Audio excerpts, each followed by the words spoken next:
Hey everyone, Patrick here. It's Monday morning, October 3rd, first working day of the fourth quarter. Wow, I can't believe it's the fourth quarter already. It's just, the year's just going by. We got 3 months left. We got October, we got November, we got December. And it's time to close it out. You know, as anybody who watches football who saw on Sunday with the Chargers once again blowing a fourth quarter lead, and they tend to do that well, probably better in the best out of any team in the league for blowing a fourth quarter. And so that's not what we want to do as an organization. You know, no matter how we started, how we've gone in the middle, it's how you finish and finish strong. And so I think in order to do that, you got to sit back and you got to review what were the goals you set going into the year and what do we got to do left to finish strong on the year.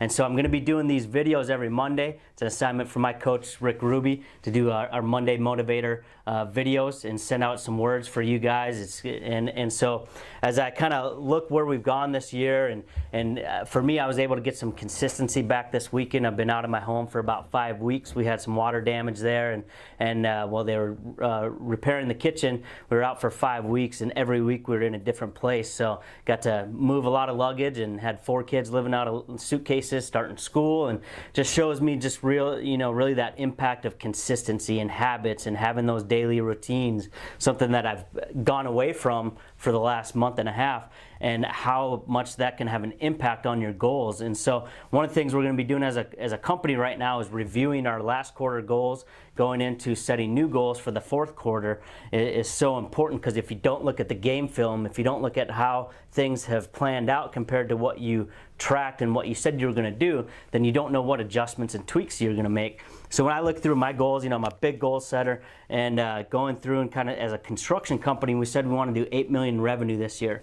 Right now, and this was going up through end of August, we're at 3 million in revenue, so very behind in our goal. However, we had a different mindset coming into the year where we wanted to grow the construction company 200% and a goal independent from the bigger mission and vision of REIG. But as we've gone through the year and got refocused on our vision and what we want to accomplish, our big, hairy vision is to go out and buy 50,000 units by the end of 2020.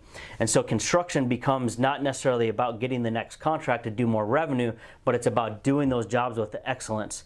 And so that's been a shift in our focus, that if we can manage at a high level operationally, then we know that we can manage our own buildings, which then we can tell the investors who are going to give us the money to renovate those buildings that, hey, we can do this with excellence. So even though we're behind on our goal, we've resituated on, okay, what's a win for the fourth quarter? How do we win that ball game? And it's really dialing in the systems and the processes and managing with excellence. When I look at the the asset management functions of the company, both multifamily and residential, our goal was 3.5 million in revenue. To date, we're at 2.4, so we're tracking very, very well to achieve those goals. And I think it's important to look, just like the Chargers, you can be up 21-0 going in the fourth quarter, but you can still lose the game. And so staying focused, really driving it home. You know, something we talked about going in spring, going into the summer, was harvesting, was planting and harvesting and planting seeds. And so if we take that mindset, we've planted seeds all year long, and now it's time to harvest, both with the construction management, the clients that we've been planting seeds, with the residential homes that we've been buying and selling, and more importantly, the apartment buildings. And I say more importantly because that's our vision, that's our future, is those apartment buildings. So that team has a lot of seeds that are planted, and now it's time to harvest. And so as we look at those goals, our goal was to be at 1,000 units purchased by the end of the year. We're at 327 currently right now, and we should be to 1,000 by the end of the year, which is good news. But we want to continue to grind. When I go through my personal goal list, you know, from a money standpoint, it was saving 20%, tithing 10%. I've been very consistent on those two things as a focus, just because that's what my coach, who I'm under authority to, he's driving me to make sure that I'm standing pat on those things. So doing really well.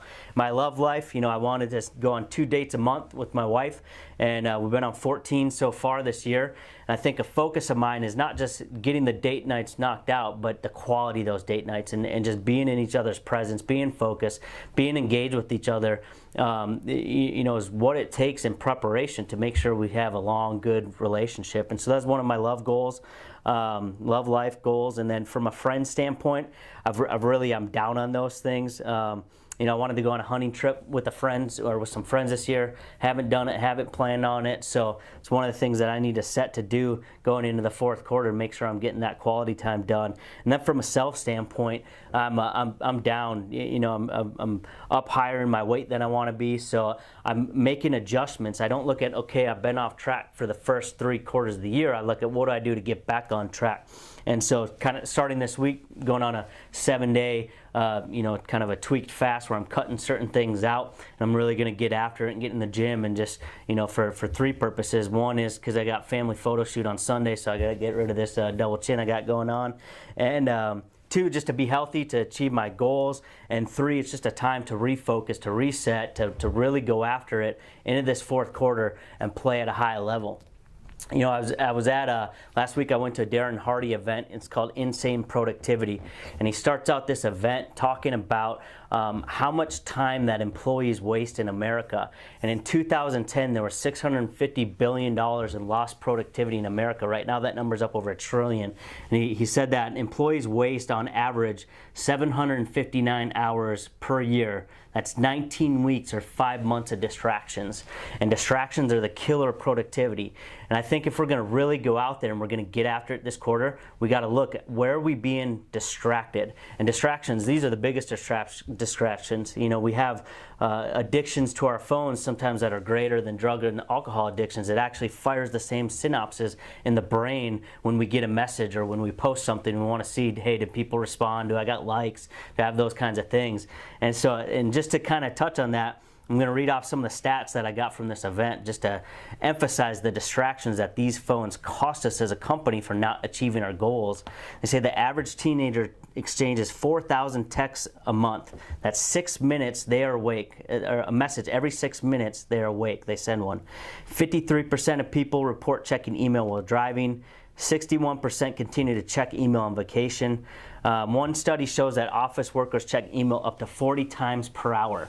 That's like me sitting by the phone and it's not ringing and I just run over, oh, somebody there? Did I check something? Somebody there? Or your mail, going out to your mailbox with the old snail mail. It's like me going out 40 times per hour to my mailbox to check to see if I have a message.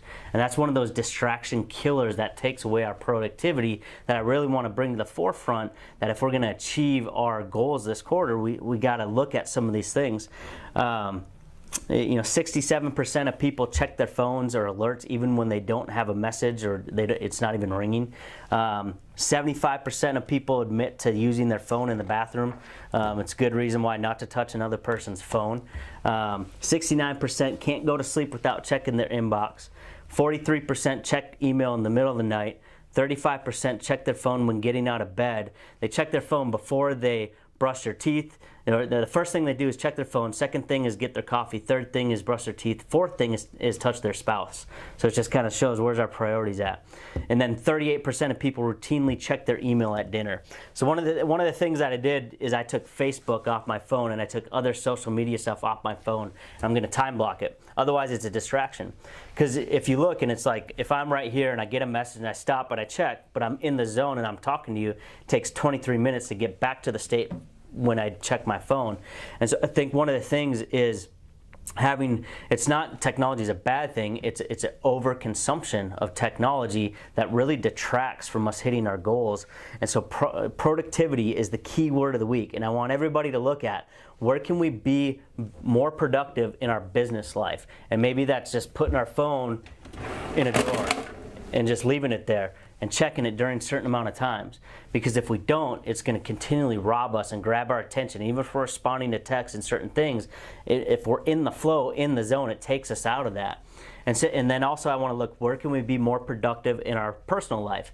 For me, it's being more present with my kids. It's leaving my phone in my car. Like if I have it in my pocket, it's just calling out to me like, check me, check me, check me, right? If I leave it in my car, it's there. Once they're in bed, then I'll go and check it. So I'm putting systems in place for me to be more disciplined in my routines to get more consistent. So look at, from your personal standpoint, where are distractions robbing you of your productivity? Maybe it's just the working out, the eating right, quitting smoking, quitting vaporizing, quitting doing certain things. We need to quit doing some things so that we can have more productive lives.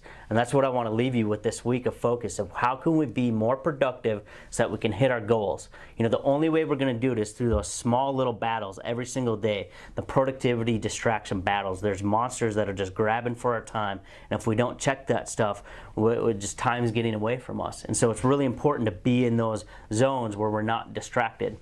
You know, it's really important to sit down. Everybody's going to go through and they're going to have a huddle of just, you know, a simple conversation. Are you in the right role, the right seat on the bus? Are you, you know, achieving what you're supposed to be achieving from a goal standpoint? And do you align to our core values that we talked about last week too? And really set goals for the fourth quarter that help us to achieve what we need to set out to do. And even if, like, say from the residential asset management team, you guys are on your way to achieving your goals, but what can you do to change how you do things and do it better and elevate your game, bring it to the next level to set the stage for next year? Because now it's time to plan for next year, get in the zone for next year, to start planning for that.